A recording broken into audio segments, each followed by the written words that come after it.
Distinguidos y distinguidas excelencias que nos acompañan esta noche, esta cena es para ustedes. Mi presidente me ha pedido darles la más cordial bienvenida, lo cual hago con emoción y alegría. Bienvenidos a esta que es su casa. En particular, bienvenidos a este Palacio Nacional, que como todos los edificios importantes, no fue construido de la noche a la mañana. Cada piedra habla, cada pared. Es por lo que quiero invitarlos a hacer un breve recorrido imaginario sobre el pasado y el presente que cristaliza en este lugar dentro del perímetro declarado por la UNESCO como Patrimonio Cultural de la Humanidad. Por lo tanto, este edificio, además de ser la sede del Poder Ejecutivo, es a la vez de todos los seres humanos, donde quiera que se encuentren. Y en esa lid lo cuidamos, lo protegemos, lo presumimos y lo defendemos. La Ciudad de México está asentada en la antigua Tenochtitlán, cuyo significado es lugar de tuna de piedra. Según los antiguos mexicas, guiados por el dios Quetzalcóatl, que significa la serpiente emplumada, salieron de Aztlán en una mítica peregrinación de varios siglos. Debían asentarse hasta que providencialmente hallaran el lago donde estaría un águila sobre un nopal devorando a una serpiente. Tales hechos están narrados en el Códice Boturini, en el Códice Durán y otros testimoniales precortesianos y posteriores a la conquista de esta ciudad, justo hace 500 años. Tal es la escena que da origen al escudo de México. Tal lago existe, es el lago de Texcoco. Y el águila real, especie endémica de México, señorea nuestra bandera. Las tunas son los frutos del nopal y este cactáceo es un alimento muy nutritivo en la culinaria mexicana hasta el día de hoy. Antes de convertirse en una mole de caliza, piedras, adobes y otros, incluido el cemento, este suelo que pisamos era un islote. Imaginemos si es posible. De frente, al norte, estaban los templos mexicas. Al oeste, la floreciente ciudad y 3 calzadas que se extendían a tierra firme. Al norte, la que iba a Tepeyac y que iniciaba en la puerta de Cuauhtémoc. Al poniente, la que iba a Tlacopan, y al sur, más atrás de mí, la que conducía a Iztapalapa, como Venecia, nuestra ciudad lacustre salada. Es así como el tránsito principal era por agua, en barcas o canoas aquí enfrente. Así la hallaron los conquistadores españoles en 1519. Todos se maravillaban de este sitio, su majestuosidad, verdor y perfección, que contaba con acequias, acueductos, vías acuáticas y calzadas que conectaban templos con recintos, plazas públicas, mercados y barrios. Al quedar en manos de los españoles el Valle de Anáhuac, donde está nuestra Ciudad de México, comenzó paulatinamente a cambiar su entorno natural y orgánico y los canales fueron tapiándose para dar paso a asientos para futuros edificios, templos, palacios, oficinas de gobierno y la catedral casi enfrente de esta mesa orientada al sur. Estamos sobre el antiguo islote al que me refería y la Plaza de la Constitución, que todos ustedes conocen, se conserva de modo parcial. Aquí, donde vamos a cenar, el conquistador Hernán Cortés mandó construir su residencia. Y si tuviesen tiempo, rodeando este patio, hay algunos vestigios de las bases de aquel recinto. Al norte del edificio, donde van a tener sus reuniones mañana, estuvieron los aposentos de Moctezuma Xocoyotzin, el gran tlatoani azteca, asesinado por instrucciones de Cortés, según unas versiones, o por los mismos mexicas, apedreado, según otros relatos, por considerar que su conducta como mandatario era para con los invasores rayana en la abyección. De este modo, también es importante decirlo, la historia de este Palacio Nacional va muy ligada a momentos decisivos del devenir. Y como en toda historia patria, momentos o tiempos sangrientos, criminales, bélicos, invasivos, desastrosos. Las piedras entonces se vuelven a montar, se vuelven a caer y, en fin, el edificio que hoy lo recibe comienza al norte cuando en 1523 inicia el virreinato de la Nueva España. Esas piedras de las pirámides fueron extraídas para la nueva edificación, donde estaría la Real Audiencia, la Casa de Moneda y la Real Cárcel de la Corte. Para el siglo XVII, el Palacio Nacional adquirió más la apariencia de recinto cortesano. Sin embargo, las primeras protestas contra la corona española causaron que los dos pisos, porque el tercero y cuarto vinieron en otros siglos, fuesen incendiados por un tumulto inconforme en 1692.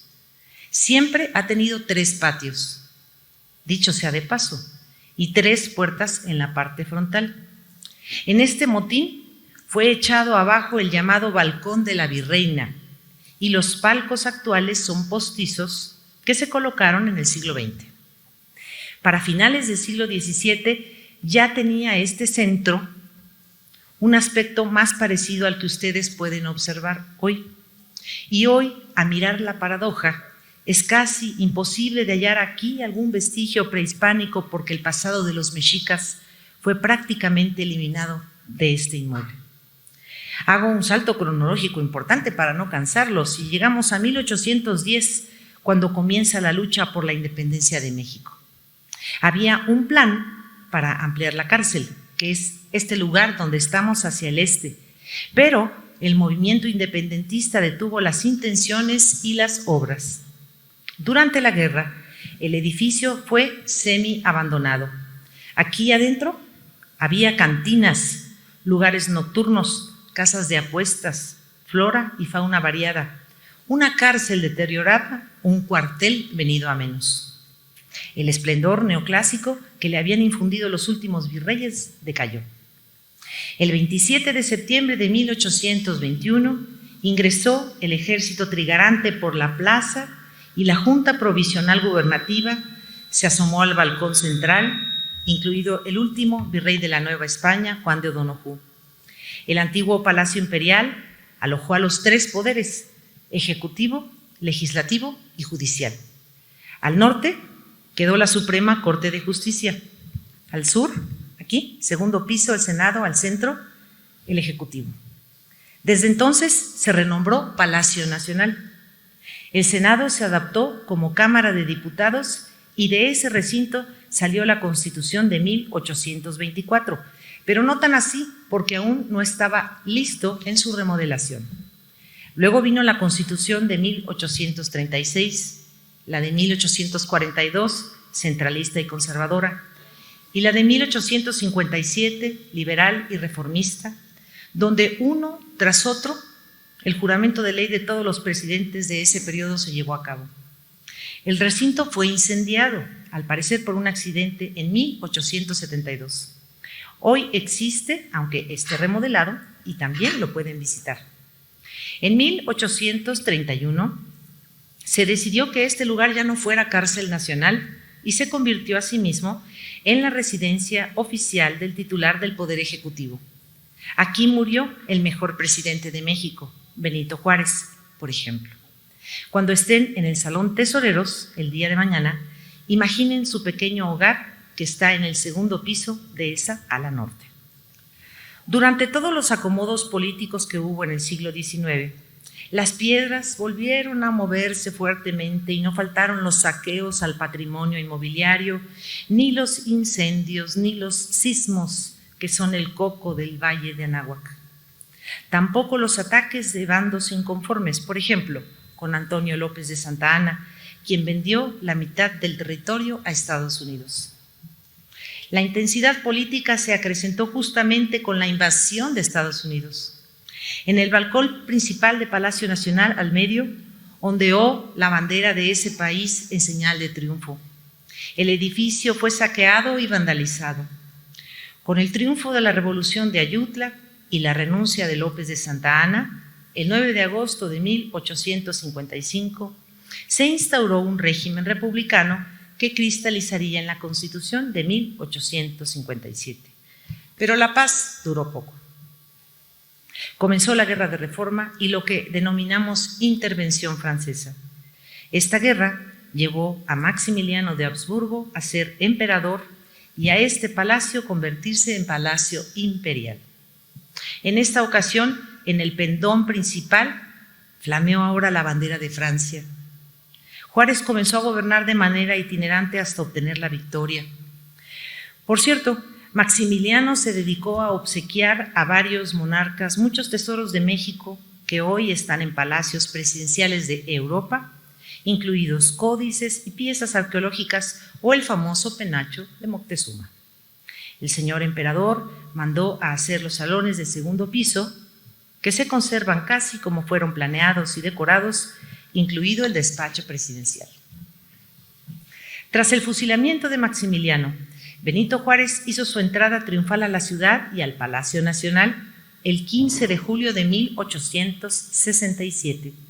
Tendré que brincarme más acontecimientos bélicos naturales, incluida la aparición del cometa Halley en 1910 y de otra naturaleza, para llegar al ocaso de la presidencia de Porfirio Díaz.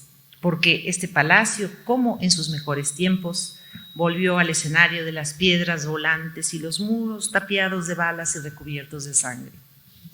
En el Porfiriato, la Plaza de la Constitución era el lugar para los acontecimientos como el Grito de la Independencia del 16 de septiembre, que él adelantó al 15 porque ese día cumplía años. Con Porfirio Díaz, por cierto, este edificio dejó de ser residencia del presidente. Y Lázaro Cárdenas, hasta donde he podido saber, fue el último que obtuvo su despacho aquí en el segundo piso, rumbo norte. La Revolución Mexicana comenzó en 1910 y triunfó en 1911. En noviembre de 1911, el Palacio Nacional recibió a uno de sus mejores hijos como presidente, Francisco I. Madero. Aquí despachó y aquí fue apresado en un golpe de Estado en 1913. Ahí estuvo durante varios días de febrero de ese año y lo condujeron por aquel pasillo a un elevador para llevarlo a la muerte. La madrugada del 23 de febrero de 1913. Todo esto está narrado en el mausoleo del apóstol de la democracia que este gobierno ha abierto para conocer aquellos trágicos días de invierno. También están invitados a pasar. Fue de este modo como se reinició la revolución y todas las guerras posibles desde todos los puntos cardinales del país. Siempre la constante fue la convergencia en la Plaza de la Constitución y el reclamo de triunfo. Así ingresó el jefe del ejército constitucionalista, Venustiano Carranza, y antes Francisco Villa y Emiliano Zapata, en 1914, quienes entraron hasta el despacho presidencial y bromearon en torno a quién se sentaría. Zapata rehusó hacerlo porque aseguró que estaba la silla embrujada. El edificio, ya deducen todos estos años de revolución, fue vuelto a saquear, a incendiar, a expoliar. Estamos pues en un sitio que fue capital del Imperio Mexica, Palacio Virreinal, Palacio Imperial y Palacio Nacional. Desde el 1 de diciembre de 2018 recuperó su tradición, ser en los hechos la sede del Poder Ejecutivo y el titular de este residir en él. Aquí, en estos nuevos tiempos, sus familiares lo acompañamos. Hoy en día no es sitial de los otros poderes ni cárcel, tampoco es residencia de funcionarios ni centro comercial, lugar de apuestas o centros nocturnos. Alberga algunos museos, salas oficiales y ante todo es referencia de nuevo de una república federal democrática y de derecho, tal y como la concibieron los constituyentes de 1917. Es difícil residir aquí con tantos sucesos acaecidos a lo largo de más de 700 años.